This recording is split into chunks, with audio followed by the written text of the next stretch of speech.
Well, good morning, everybody. It is the 6th of July, 2026. We survived the 250th anniversary of our country, and I thought I'd do a quick video. These are all my indoor plants, and I have a large collection of African violets. The majority of these I have started from cuttings. There's my one orchid that doesn't really bloom. And so these are all of my beautiful African violets. More down here. Couple peperomias. Now the peperomias, I also do cuttings. So I think that was my main one right there. All of those were from cuttings. And then the ones down here on the floor are cuttings. This is a little yellow sticky thing that I use in case we get any gnats, but it's pretty empty, so that's a good sign I'm not getting that. I have more cuttings here that I always root them in water first, and those have been put in after the roots on the stem. And soon there will be little plants emerging from each stem. My sad little string of pearls, Silencio, I think. And this is another sticker. String of pearls, another succulent type. Let's go outside.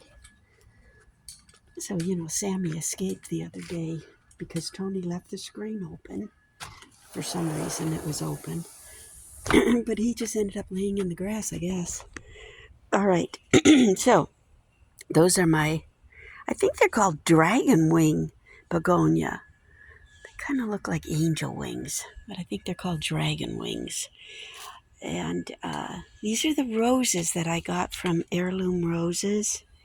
They came bare root. They did already have leaves on them. And then I decided to put them in pots because I can't plant them out yet. This is Cecil Bruner. Cecil. He's already got a bloom on him. And then this one over here that's getting ready to bloom is, let's see what that one is. Belinda's Dream. Must have been named after the Microsoft wife. Anyway, her name's Belinda. Okay, and then I have, this one is Aunt Honey, and she is right there. And then I have two of those. I'm not sure why I bought two. And then I have another one called Red Blush. I'm going to buy more, but I just wanted to see how they would do right here. So I put them in these big, I guess they're like 3-gallon pots. And then I also bought 2 different lilac bushes. Now this is going to a different area. They're not going to be planted in this area, this house. All right, let's see. Here's that basil when I made all my pesto. This is after I cut it. I have oregano down here. And then I think that's a Greek oregano. And then I bought a lemon verbena because I love to dry it. It has such a pretty smell. Everybody had a nice dose of rain yesterday. So everything just look at even my mums are blooming. Those wintered over in the garage. They actually reseed themselves in the pot. They're not the original plants. They come up and then I just let the seeds go down back into the pots. I put them in the garage for the winter. And, it gets pretty cold in our garage. It was down to like 32 a few times last winter. But they do fine. So when I bring them out, they're already a couple inches high when I take them out of the garage. That was a blue hydrangea that my friend gave me for my birthday. It was blooming, but I had to cut them off, once they fade. This is my, now I forgot it, amaryllis. It's got weeds in it. I don't know where all these weeds come from. I think it's that darn, what is that? Mustard plant that grows everywhere around here. Anyway, she seeded. I saved the seeds from her flowers. She's looking really good. And there's a little sage plant for the hummingbirds and butterflies. My 2 geraniums that wintered over in the house, and they've been blooming fantastic. All right, let's go over here because Tony's cactus, we had to put them underneath. They got quite a bit of rain, but I hope they'll be all right. All right, so if you look at any of my older videos, it'll show this bed right here when it had the daffodils. And so these are all of the gladiolas that we planted. And look at, this one's a red one. She's already getting ready to bloom. I don't know what colors they are because I just bought a variety pack. And this is Bright Lights, a Cosmo. Get how pretty she is. The bees absolutely love those. And then, let's see, there's my Mayflower. I think it's I don't know if it's Herpactia or Herpacchia. I can't remember the name. Somebody's eating all of my violets. Anyway, that's where the daffodils were, so they're gone. There's a, what is that plant, Carla? Peony. Okay. It still isn't blooming.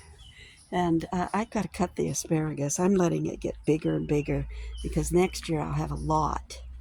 Anyway, there is my lily. Now, this is a salmon-colored lily that's comes back. You know, I think it's 2 or 3 years.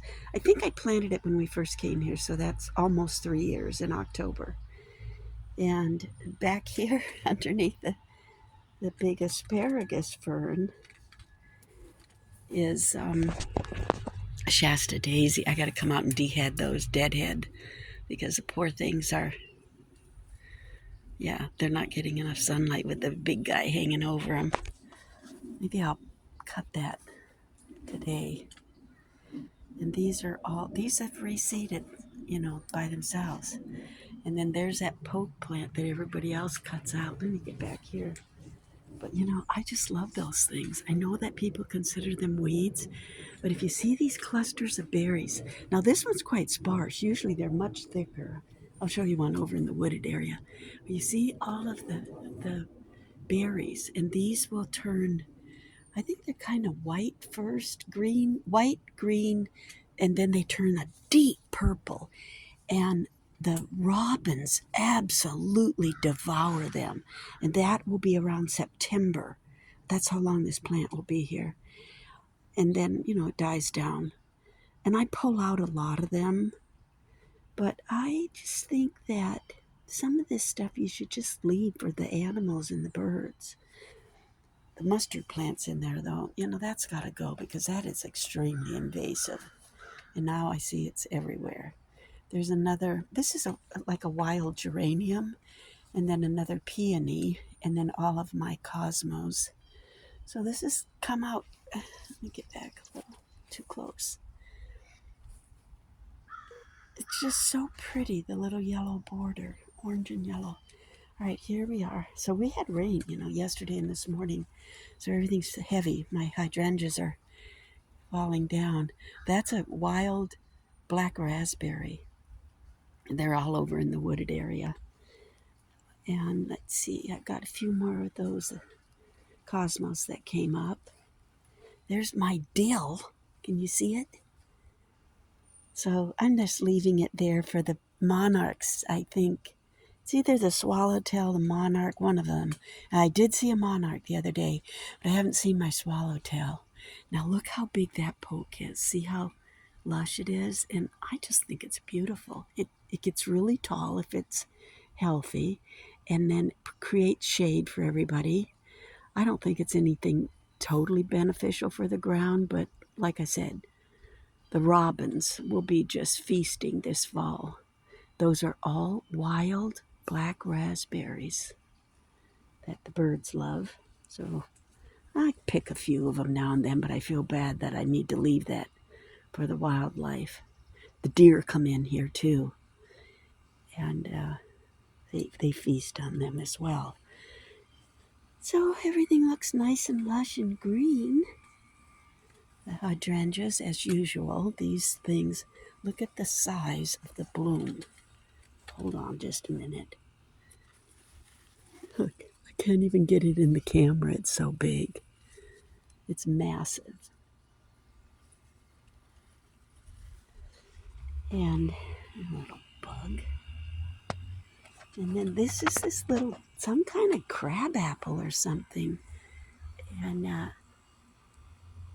in the fall, they'll be red. They drop down on the ground, and the deer come through and eat them. And they'll jump up on their back legs here, stand up, and then they'll nibble at the ones that, don't fall. And over here, that's an old rhododendron that was here when we came. Azalea, another azalea, massive mustard. I gotta get that taken out of there. I'm not sure what that neat leaf is. I'll have to do my plant app. That's kind of pretty. I put some wildflowers in here too, but I don't think any of them came up. It can take a few years though. And then this is a beautiful holly that does get berries, so it's a female. And I picked some of it in Christmas time. It's so pretty, isn't it? But look at the back wooded area. It's like a little fairyland back there. And if you see my other videos, you can see my neighbors in the summertime. But this is how lush and just thick with all types of plants growing back there. Lots of trees. Look at the size of this, the stem on that poke plant. It's a big boy. So, anyway, that's all of our plants. After a beautiful rain, I think we might get a little bit more today, hopefully. Oh, here's my planter box. Lavender. Yeah, I get a few buds, it doesn't do as well here in the Midwest. At least I do have lots of chives. That's another oregano, thyme. I think I have a lemon thyme in there too. Chives, nice rosemary. I'm sorry, the rosemary. And then that's the sage plant that gets the beautiful scarlet color flowers. So anyway, here's my lush backyard that I have to do very little to have it. Nature runs its course if you leave it alone. All right, that's it for this morning. Hope everyone had a safe weekend.